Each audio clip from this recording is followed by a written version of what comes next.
Jungle Drums is a Superman cartoon from 1943. This is directed by Dan Gordon, Dave Fleischer, and Orestes Calpini. And of course, we have Joan Alexander as Lois Lane and Royce as the voice of Superman and Clark Kent. And I found this to be an interesting concept, but still kind of boring. Superman comes across Nazis in a jungle. It sounds pretty fascinating, but I actually found it to be tremendously boring. And that's both in terms of the narrative, just the progression of the narrative. It wasn't that interesting. The characters were not that fascinating. And the animation was sometimes okay. It certainly is a different setting to what we usually get with the Superman cartoons. So I thought that definitely worked quite well. But there were times when the animation just wasn't that interesting as well. So it wasn't the most visually engaging throughout. The whole thing is about 8 minutes.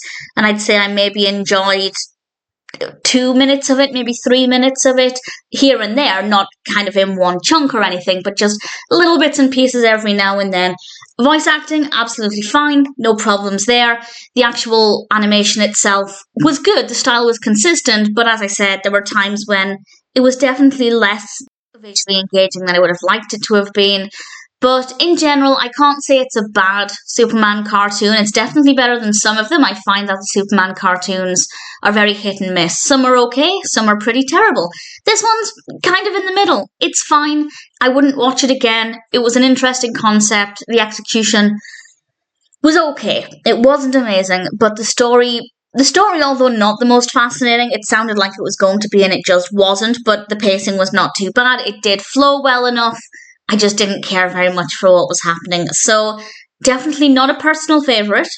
But if you're a Superman fan and you haven't seen it, then sure, I'd say it's probably worth checking out once. But for me, once was certainly enough.